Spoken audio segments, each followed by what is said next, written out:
Hai Mission Lovers, apa kabar? Semoga senantiasa sehat ya. Nah Mission Lovers, pada kesempatan kali ini di tanggal 29 Oktober 2022 kita akan mendengarkan kisah Santo Tarsisius. Penasaran kan? Mari kita simak. Mission Lovers, Santo Tarsisius hidup pada abad ketiga di Roma, Italia. Dalam buku kemartiran Gereja Katolik yang kita kenal Martirologi Romawi, Santo Tarsisius tercatat sebagai pembela Ekaristi. Tulisan inilah yang terdapat di Katakombe Calixtus di Via Appia, Roma. Nah, pertanyaannya, bagaimana mungkin seorang anak kecil dibunuh? Begini ceritanya Mission Lovers. Pada waktu itu, Tarsisius mendapat tugas untuk mengantar Ekaristi Kudus, yakni tubuh dan darah Tuhan kepada orang-orang Katolik yang berada di penjara. Dan ternyata informasi ini bocor ke orang-orang kafir. Dalam perjalanan menuju ke penjara tersebut, ia dihadang oleh kerumunan orang kafir yang mencoba untuk merebut Ekaristi, tubuh dan darah Tuhan yang ia gantung di leher dan disembunyikan di balik bajunya.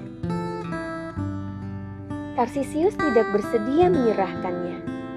Ia berontak dan mencoba untuk lari menghindari mereka. Tetapi sia-sia Mission Lovers.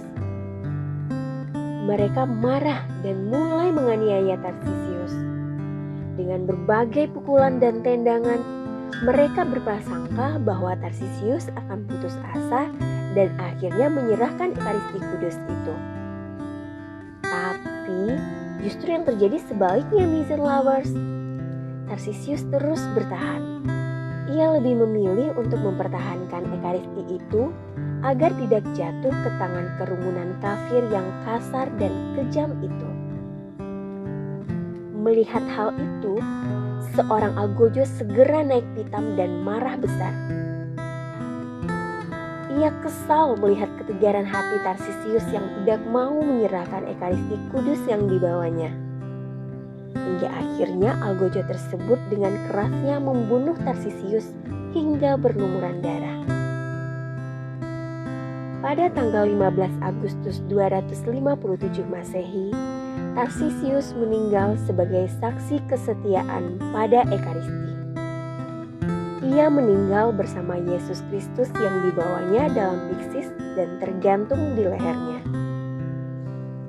Jenazah Tarsisius pertama kali dikuburkan bersama Paus Stefanus di Cimiterio Callisti di Via Appia, Roma. Kemudian jenazahnya dipindahkan ke Cella Tricora di sarkofagus bersama dengan Paus Severinius.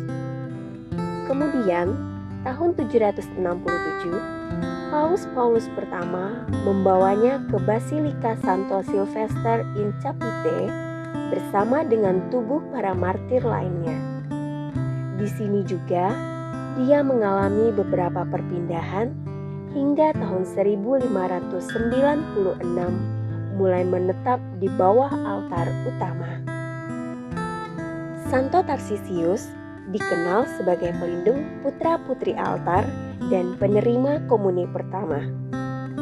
Nah, Mission Lovers, semoga kemartiran dan teladan hidup Santo Tarsisius ini membuat kita semakin memaknai dan semakin mencintai Ekaristi. Oke Mission Lovers, demikian kisah hidup Santo Tarsisius.